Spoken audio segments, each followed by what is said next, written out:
Episode 111, sponsored by Ruddy Lad Premium T-shirts. Today we have Hamilton, Ontario pro athlete Ryan Dickson. Let's do it. Hello, folks. How are you? Welcome back. Episode 111. Really happy to be here. It's a couple of days in a row. We've been back with an episode, which is great. Thanks to our sponsors there at Ruddy Lad. Check them out, ruddylad.com. Great T-shirts. Got one on today doing this podcast. Fantastic episode we have lined up for you today. It's a guy who, when I started kind of getting into MMA, I guess MMA and jiu-jitsu like 2009, 2010, and became kind of a big fan of the sport. This guy was, he was young, and he was kind of like the Score Fighting series was a big thing. And he's a guy that kind of almost got me into MMA. And he's a guy I've been a big fan of, and he's been out of the sport a little bit, but he's a pro athlete. He's got a 10-5 record. He's originally from Hamilton, now training at the Toronto top team, obviously in Toronto, looking to make a big name for himself, getting back into the sport, which is fantastic to see. It's great for Canadian MMA. He's a guy with a ton of talent, and really excited to have him on the show and see him back in the game, in the mix for obviously one of the big promotions, hopefully. So let's bring him on, Mr. Ryan Dickson. How are you, sir? I'm good, man. Honestly, after hearing that kind of introduction, that's makes me kind of change my thought process. You know what I mean? Like, I was coming in here intense, but the reason I'm fighting is because, like, I love trying to motivate people or make people watch the sport, because people that do this are very motivating, and if people can have the work ethic of a lot of fighters, and the passion that a lot of fighters that I work with have, it'd be a better place, So. Yeah, it's very true, man. Like, motivating is right. Like, I'm always interested in that, because people like you probably have you have no idea who I am. So you're like, who's this guy reaching out, like wanting a podcast or whatever? And then you're like, what? He actually watched me fight back in 2011, and you had an impact on why we're doing FLA today. So it's cool, man. Like, and that's why this sport is cool. And I'm really happy to hear you're back in training full time and looking to kind of get back in the mix of the whole scene, man. It's like I said, you're super talented, and it's you 3 losses in a row. So what's the whole idea of coming back? Just to motivate people, but also there's obviously some other goals, I'm sure, with it. Well, it's really, I was going through some. I retired, obviously, as people know, back in I think 2015. But I fought some tough guys. I had some. I think I had like some concussion and stuff going on, because I went into a pretty big depression for a bit, and while I was kind of figuring myself out, I was trying to do firefighting, and that's been a road as well. And honestly, the reason I'm coming back is because of this COVID thing. It hit me hard, not the sickness, but like figuring out what am I supposed to be doing, And martial arts is probably the best way to keep someone balanced mentally. You know what I mean? Like, it's humbling. It takes discipline. It's you're with people that respect you, and you respect them back. And when you guys are pushing each other every day, it's like, it's a good feeling, And no matter what anyone says, like, a lot of people just see the violence and stuff of the fight, but I think it's a really good thing, and the violence is just a byproduct of guys that are putting everything they have into it at the highest level. It's bound to happen, right? It really is, and it's unfortunate part of the sport. It's like TJ Grant was on the last week. He's like, a guy who's just like, the concussions, he's been through it, and he's like, unfortunately, it's part of, you can't go into the sport and not get dinged. Like, you can't, like, it's part of the territory. But it's, I guess, realizing it and kind of coming out of it and treating it right and using it. I'm often wonder, like, how as fighters and athletes and promoters, how everybody can come together and have like a protocol too, and almost like a little union where people can talk and be like, hey, these doctors are good for this, and you know what I mean? Well, it's honestly, it happens all the time, but since I've come back, it's because of I love doing it, but it was because I'm able to. I wouldn't have stopped. A couple losses don't get me down. Yeah. And, the reason I actually lost was because of I was good for the fights. They beat me. You know what I mean? Like, they beat me, but And I felt awesome for all the fights. But it was the fact that like during training camp, I'd have to really, really be smart how I trained, and then oftentimes I'd be taking off a few days a week to make sure I was getting back, like somewhat healthy, because I feel like banged up here and there. Mm-hmm. I have no ACL, so I ended up tearing my LCL twice, partially, but after that, so it was like I just had one after the other, and Mm-hmm. I the fact that the money is not the best either, I started to apply myself in firefighting. But one of the things that helped me to like be healthy and want to come back was I got this new machine that um, my coach Steve Bodanis used, and Mike Montoya. He invented or modified this machine that it's like a STEM machine, like a Dr. Ho kind of thing. It does Yeah. the voltage therapy. And Steve did it on my shoulder. I tore my tendon between my pec and my shoulder. Mm-hmm. Actually, before I went out to TriStar, you know what I mean? Went out years ago. Yeah, years ago. Yeah, Yeah. I went out to TriStar, and the morning of, I was doing dips, and of course, on my last rep of my last set, on the way down, I went to get that extra stretch because I was kind of doing like a bit too much weight, and I was getting that last stretch to try and kill it because I was very hungry to go to TriStar, and I felt a pop in my shoulder. So I went there, I trained with it. I didn't get eaten or anything, and it was but Steve Bodanis, he put this thing on me. It was the older version, and literally after one training, just gonna move this. I could barely move my hand. You guys can't see, but this is flat. I could barely move my hand past here, Yeah. and then I'm getting it way up past. Oh, wow. And this thing, I got this thing, and it's been helping me. Like I did something in my AC joint, I did something in my ribs, and within, it used to be, this one was 2 months to get back. This one was 2 days. Holy shit. So this thing's helping me get ready, and I'm kind of being like a salesman, but No, it's cool though. That's it. Like if something changes and it works, man, that's it.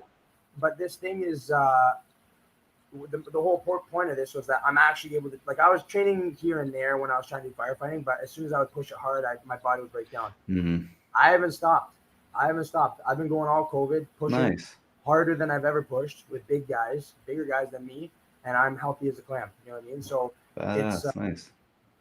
It's good to be able to finally train again like I used to when you watched me fight for the score. Yeah, and then I was pretty healthy. I was kind of like, yes. Like, which as a confident Ryan Dickson is a dangerous Ryan Dickson, right? If you're going in there and you're hurt, it's like everybody's hurt, of course, but if like in your mind you're like, I got this and this. If you're healthy, that's a powerful thing, right? Yeah, you don't want any excuse in your head to hold you back. Yeah, it's true. It's what do you think of the Canadian scene? Like you fought for a ton of promotions in Canada now, and obviously you fought on some big promotions as well. What do you think? Can it come out of this? I think it can. The Canadian MMA scene, like all the guys that I'm training with and the guys fighting and stuff like that, the guys I'm training with at least are they're training hard. And I know I went out to Niagara to help out Jasmine before her fights because she had a knee injury, and those guys are going hard too. So just because the promotions are not going doesn't mean the Canadian MMA scene is not going. Like I said, this is the kind of stuff that keeps us sane. Like, I don't know if you guys can see, but I got a new dog. He's a nice, cute American bully. But these kind of dogs, man, they need action. They need to go, and whether that's going for a run, doing the stairs, whatever, these guys have energy, and that I feel like that's kind of what us fighters are like. I need action. If I want something, I go crazy. Yeah, and that's it. Like it's unfortunately, I think BC is going to come back really soon. I think we're good really soon as well, but there's lots of Canadian fighters that can go to other places too, and that's good. Like that's what we need that. We need these opportunities for you guys to stay busy. And it was good to see Jasmine and Aaron, and hopefully you can get a fight here in the near future. I know there's lots of people looking, so I've been begging. I've been literally begging, and I've had a couple of promoters go, well, sorry, because you're coming off of 3 losses, it'll be hard to be able to find you a fight against unless we feed you to the Cannons or like I said, to the Wolves. Yeah. Fucking do it, man. Yeah, exactly. Yeah. I'm 100% serious. Sorry about my language, but No, there is nobody in the world that I can at least not go 3 rounds with. Anyone, for real. I believe it. At 170, there's no one. I'm Yeah. hanging with guys that are heavyweight world medalists. I'm training with guys that are heavyweight, like K-Tag Pliev. You ever heard of him? Yeah, oh yeah, of course. He fought Rohovich out here. Olympic level Yeah. wrestler, professional Super boxer. good boxer, really good boxer. And I'm hanging with him. You know what I mean? He's taking me down, but I'm taking him down too. And nice. He's 185 and 170. So bring it, man. There's no one. Yeah. There's going to be no one that's going to give me a run for my money. Yeah, that's the thing, right? Like when you're getting those looks from high level guys, it prepares you. Is that Robert Santos is there, I believe, too, right? I've only been with him a couple times. He's out and about at different gyms, getting some guys ready. I know he's got Doken. Is that his name? Dorian's getting ready for a big fight, and he's looking good. Dorian's going to do well. I don't know who else is fighting from those guys, but I know Dorian's getting ready, and he's looking good. So yeah, he's big too. He's a big boy. Big boy. Yeah. Yeah, that's good. That's good to hear. It's you know so is Kitiev? Is he boxing again, or what's his MMA? What's his plan? Yeah, he's fighting MMA right now, and he's hoping that after this win, he'll be able to get that shot, which I think he deserves it. He's nice. Kid, man. So, are you gonna get into that? I know, like you say, you've been working with these guys, like boxing. Like you'll take boxing. Would you do bare knuckle? I can take boxing fights. I'll fight boxing too. I'll fight kickboxing. I'll fight boxing. I'll fight jiu-jitsu. I'll fight whatever they want me to do, so long as I can get my mind into that. If I'm fighting jiu-jitsu, I can't be training MMA mode. You know what I mean? And if I'm versa, right? Like I have a different mindset with depending on what I'm doing. What you did a couple, like, correct me if I'm wrong, I was thinking about this today and I couldn't actually find it, but so Glenn McKenzie, Glenn McKenzie is from Gracie Barra, West Island. Yeah. He did this. He used to do this like charity grappling thing at TriStar. I'm pretty sure you competed on it. Almost positive. Oh, not that one. I didn't do that one. You didn't? No, not that one. I know the one you're talking about. I didn't do that. Yeah, for some reason, but I knew you fought Alex Garcia in an MMA fight, but I was like, I thought you grappled him too, or Jake McKenzie or something, or maybe that was Alex that did that. But but you did take part in Rory's the Parabellum event, correct? Yeah, I fought Mike Malott. That he was like my coming out party, because I had it a little bit before him, probably like a month before him. I was talking with a training partner of mine, Hussein Hazimi, and he always asked me to compete, and I didn't want to compete because I was training like once a week. I would teach, and I'd just train with my class. Yeah. And that was for a few years, right? So I told Hussein that I missed it because Hussein placed at the Pan Ams for heavyweight, and nice. My best training partners. So he was like, "Man, you gotta compete," and I was like, "Fine." And he's like, I'm like, "I'll do the Pans," and he goes, "Why don't you do the Parabellum? Because that's before the Pans." I was like, "Fuck it, let's do it." So I found out 12 days before, and then I started training hard. But Mike tapped me out. He got me with a good choke. That guy's a beast. I got to train with him a little bit out in Niagara. Mm-hmm. We trained earlier on, but Mike's been killing it out at he has been Alpha Male. Yeah, he's a good guy. I'm glad I got to face him because like he's as real as it gets. So yeah. He is a good guy. He spent a lot of time out here on the East Coast with obviously Titans and that crew, and he's doing well for himself. It's good to see, right? And you think you'll ever venture out there? What's that? Sorry? You think you'll ever venture out there, Alpha Male? Something that interests you? Yeah, I don't know why. I wouldn't not want to go there. Yeah. If the stars align, I'd love to go there. There's some animals there. Yeah, there really is. Like So do you enjoy those events compared to, like, obviously there's a big difference, like, but it's interesting you say, because I always find like we've done a lot of jiu-jitsu events and tournaments and stuff, and I'm always interested because a lot of MMA guys don't come and compete, and I'm like, well, there's not a lot of MMA events, but then there's others who will compete all the time, right? And it's interesting. I'm always, because the training is totally different if you're competing with heel hooks and that kind of stuff, But do you ever do tournaments or anything? Nothing now, obviously. But. Well, not now, but yeah, I did the Worlds at all the levels except for at Brown. I didn't get to compete at Brown Belt very much. I literally only did 2 fights, and they were against the same guy, but he's a killer. So Nathan Dos Santos, the guy's a monster. Oh, yeah, from Toronto BJJ. Yeah, but those are my only 2 matches at Brown Belt. But at Purple Belt, I did the Worlds twice. I lost in the quarterfinals to the guys who won it. And, like, I did well in jiu-jitsu tournaments, and I think I've actually caught myself making excuses. But when I'm rolling with these jiu-jitsu guys, like right now, Breno from Top Team and Amr from Joslins and like Igor from Top Team and Hussein and all these guys, like Imperial, these guys from these gyms are just doing jiu-jitsu.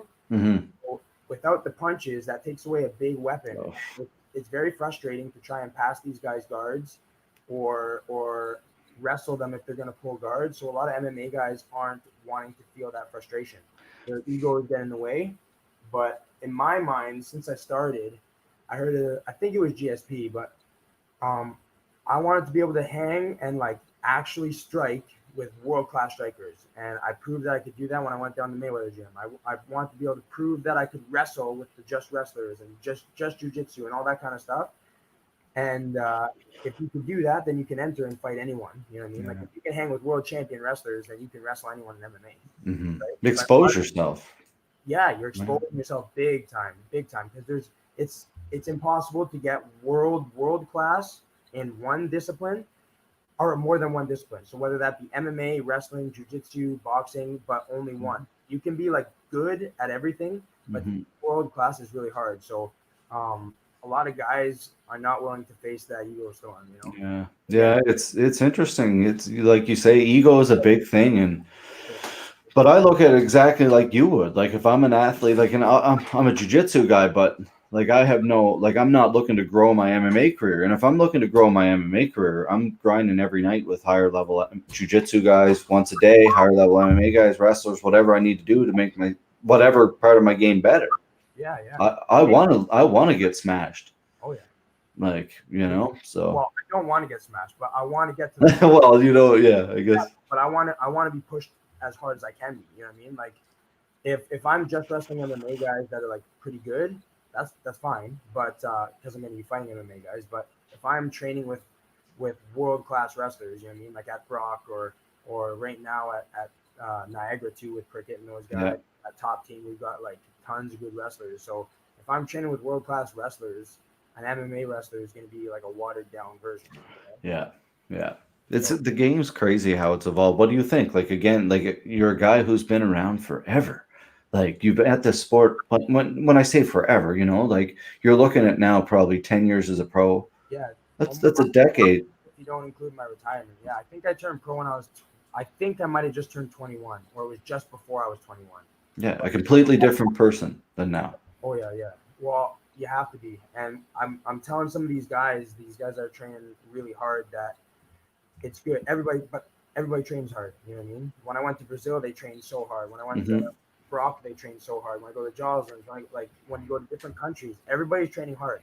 Yeah. So if you're just training hard, everyone tries to train harder than the rest. Well said, down. Like you can't push yourself. If your mind is strong enough, you literally can run your body into the ground, which is what I did.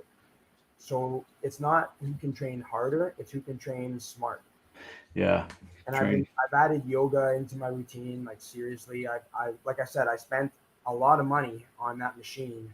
It does do a business for me. Like I treat the athletes at the gym, and I treat people like that have injuries, like some of the people that I know from work and everything.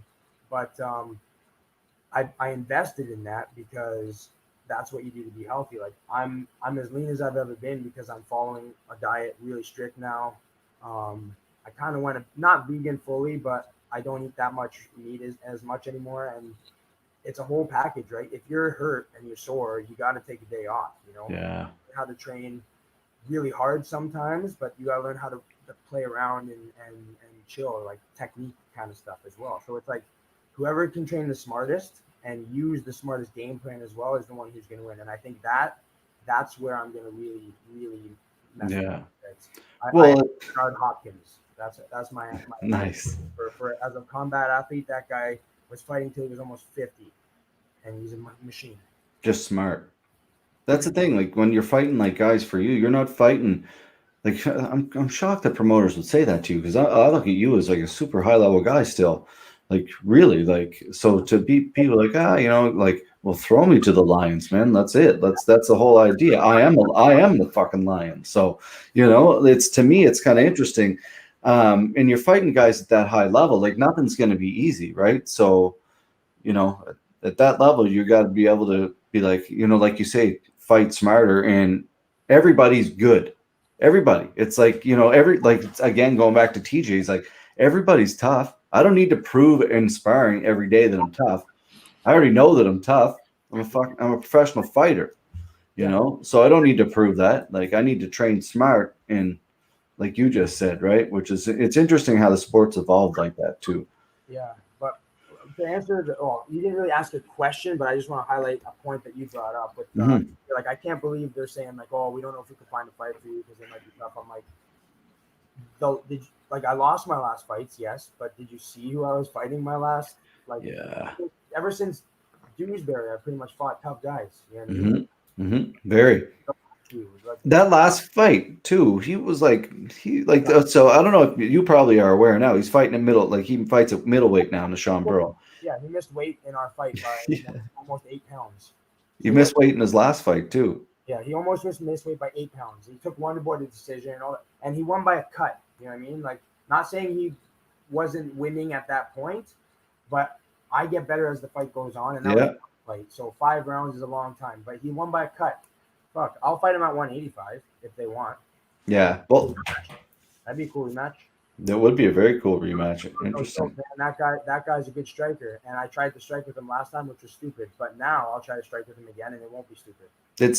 I think he fights for CSA now. I think whoever he fights for, whoever wants to make it happen, let's do it. I like that. I like that fight actually. But literally anyone who wants to, I don't mind. 170, I'll fight anyone.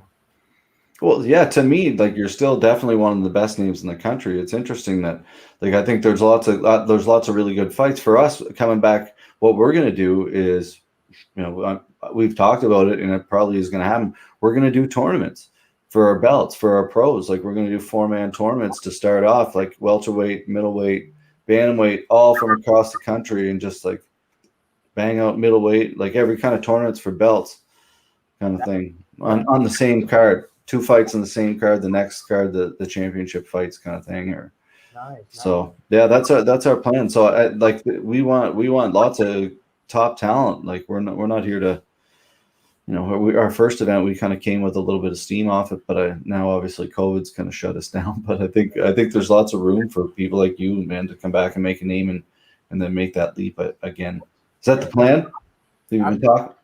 If they feed me to the wolves and that's what they want, then I probably don't even have to win another fight after that. Because if I'm fighting a legit wolf, someone that they think is better than me, they're probably in talks with UFC or someone like that. So that's fine with me. Like, give me someone tough. And if they don't, then I get a tune-up fight, and then I just have to do one more. But I want to try and make whatever. If I'm fighting for you guys, that'd be awesome too. I actually would like to do the tournament style too before even getting there. Nice. If they can open up first, that'd be cool, because then there's no question. You're the champ. Like, you don't have to, it's not anybody's whatever. Like, tournament's the best. Well, and the way we look at it is too, is like, we're not like, so people like local promotions like invest in these, like deep down, no, you can't invest in a local guy anymore, because UFC is going to come take them after like 3 fights or whoever, right? Which is great. So if you can be like, bang, here, Ryan, you're going to fight like you and whoever, for example, you're going to fight this guy, another guy, they're going to fight. And in 2 events, you're going to have a belt and you're going to be the champion. And then within like 2 months, you're the champion. You have 2 fights, you went 2-0 and you're a champion in like 2 months. Boom, the UFC might be calling and being like, oh, boom, that's what you want. Instead of having to wait a year to fight twice. Especially if you're making it with the best guys around, if it's like a legit tournament and they can't, and the fights are coordinated so that it's spaced out in a good way, then that'd be a good way to jump into those like big promotions, Yeah, I think it would be too. Like a good, it's good for the promotion. It's good for us. It's good if we can have a guy like you fight and then go there. That's good for us, right? Like that's the whole idea for us. So have you ever been out east? No, I haven't actually. I was planning on it, but I haven't gotten it. I was always going to other places first. Like, I wanted to go to Brazil, Thailand. Yeah. I'm planning on going down there, but COVID So Yeah. Well, someday, hopefully, we can get you out here and on an event or something, or figure something out, whether it's grappling or MMA. We'd love to have you out here, and it's definitely beautiful out here. It's a little bit cold. The weather's changed out here a little bit, but I got to ask you before a couple quick questions before we do go. Injuries. You talk about is it the machine? Is there any name for it just yet, or? yeah, it's called the Atom, like ATOM, and it's voltage therapy. So what that means is like your body has, when you have an injury, it'll have scar tissue, or it'll send blood to it to try and heal it. So what the volts do is it puts the current through wherever the injury. So I'm pointing at my elbow right now. If you hold up two pads and one is the positive, one is the negative, it'll ping the current back and forth, breaking down scar tissue, activating the cells to enhance your blood quality, and you just do movements with it. So like there's, when if you hurt your elbow and you try and you'll get pain going in like this. Yeah. It means there's either scar tissue there or there's tissue damage. So when they have the current going through it and you go like this, it breaks down that scar tissue, or it activates the cells of your blood which are dead from injury. You know what I mean? That's why your body sends blood there. Yeah. You know what I mean? I've been taking human physiology courses and stuff online to understand better the science of everything, but it's crazy. It Cool. really it definitely makes sense, I guess. Like if these cells are dead and you're throwing blood cells back into them, and obviously they're going to come back alive, and that definitely makes sense. Yeah. Well, and the scar tissue is what holds us back and makes our posture and our movements imbalanced, and that's what causes further injuries. Like my LCL went because my ACL was gone. But it's really been helping a lot of people too, which is nice. Like fantastic. My friend, one of my training partners, their brother plays for University of Michigan. He's a lineman. He had an ACL surgery done, and then about a month and a half after surgery, maybe a little less, he came to see me. I treated him 4 times, 4 different days. Yeah. He's like practicing and stuff now. Oh wow. Yeah. It's interesting. This kind of stuff, like there's it's like a tens machine, but like times 10. Yeah. It's crazy. It's way more than 10. Apparently there's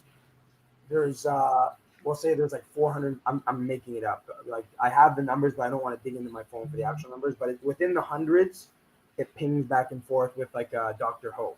All right. Oh wow. But with that, it does it like 25,000 times back and forth. So it sends voltage, and it only goes up to 70. You know what I mean? 70 volts won't even come close to killing you, because a taser is in like 25 to 45,000 range. Oh, okay. Yeah. Taser is like, doesn't even kill you necessarily. It just puts you out. 70 isn't going to do shit. Yeah. Interesting. It just activates things. Where can people get it? You actually got to contact, like, you can talk to me, but you can't really buy them yet. They're going to be coming out pretty big soon. But, interesting. Cool. They're pricey, but they're yeah. It depends on what you're doing. If you want to open up like a practice or something, it's good for that. Or if you're like a high level athlete, like there's some Thai cats and stuff that have them. There's some NFL guys and stuff. I want it to be the best. I want it to come back. So I'm doing whatever it takes. There's these idiots out there, these fucking guys, man. Like I'll say, hey man, you want to do it? $50. Like you're injured. They're like, no, I'll just wait. It's like, yeah, you don't want it, man.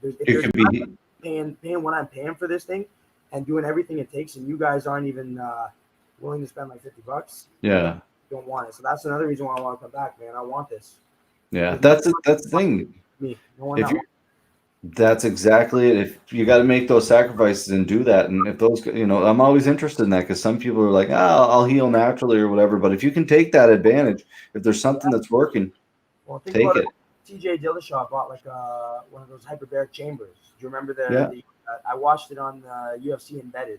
He bought one of those hyperbaric chambers so he could heal better. Then you got people like Joe Rogan's got a sauna and a cryotherapy machine.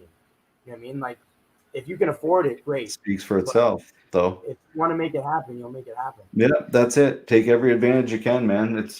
I got one last final question. So, yes. Obviously you've come off tons of injuries here the last little bit. Not tons of injuries, some injuries.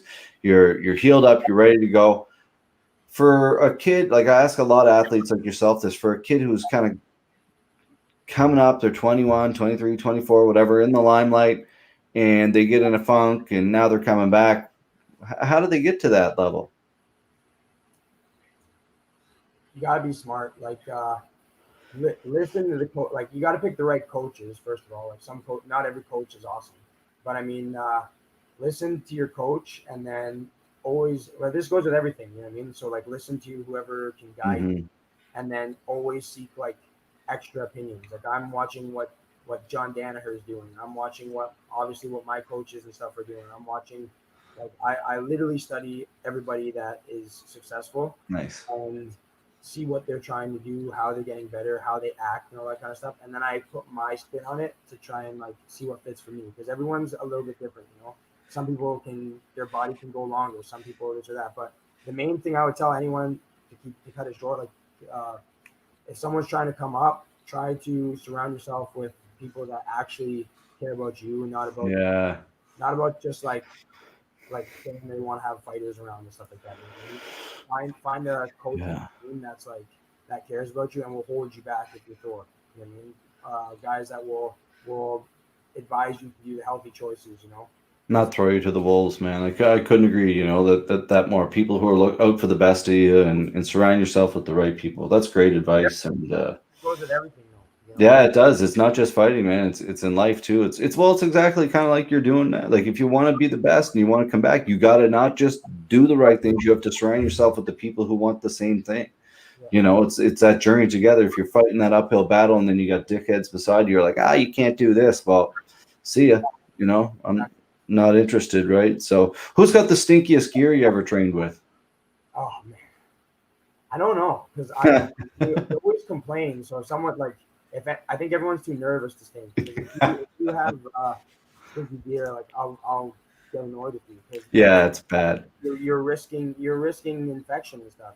Mm-hmm. So like, if someone has like stinky shit, I'm like, get out of here, man. Go clean your stuff. Like, you're gonna give me ringworm or whatever. It's true, dude. Good for you. I love that. Stand up. Stand up. Like that. They're like, don't let these guys stand. Like, get your dirty ass out of here. Yeah, man. I love it, man. Good for you. Awesome, buddy. Well, thank you so much, Ryan. Where can everybody follow you online and follow this your next fight?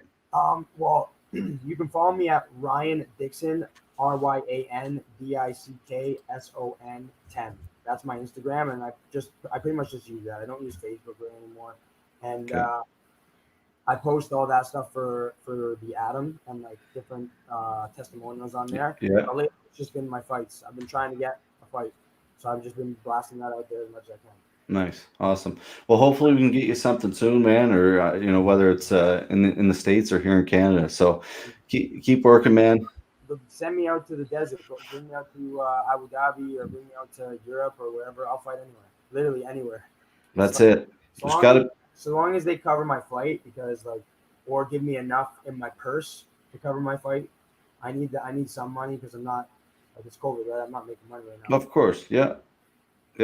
That's it. Well, keep an eye out with us, man. We're always interested, and keep an eye out for us very soon. So I don't want to give too much away, but it'll be very soon. And I like you for that tournament, man. I really do. So I'm in. That'll be exciting. That's fun. All right, buddy. Let's talk soon. All right, everybody. There you have it, Mr. Ryan Dickson. Thanks for joining us, buddy. Thank you, brother. Great guy, folks. Like I said, it's very cool to interview guys that kind of got you into the sport and promoting. Like I said at the beginning of the interview, Ryan's a guy that when I started kind of getting into this, he was fighting in the Score Fighting Series and was just kind of getting it. I shouldn't say getting into it himself, but a big star in Canada. And I'm really excited that he's back doing it, and with a vengeance, which is cool. So hopefully we can get him here on the East Coast. Anyway, folks, make sure you get over to our Facebook page and Instagram pages and all that stuff, and subscribe, share, all this kind of fun stuff if you don't mind. We're starting to drop our fighters for our upcoming event on October 24th. We have the Submission Kumite taking place in our cage. It'll be a 16-man submission-only tournament fighting for the championship ring and a year's supply of coffee from our sponsor at Enviage Sport.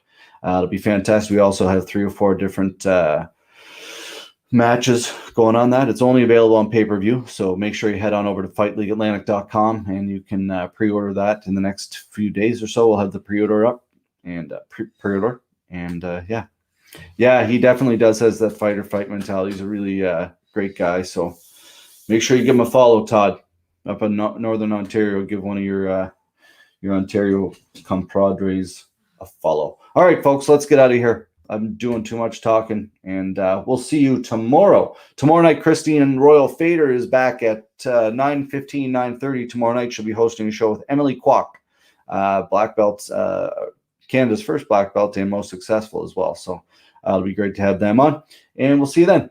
Lots of love. Be kind. Ciao.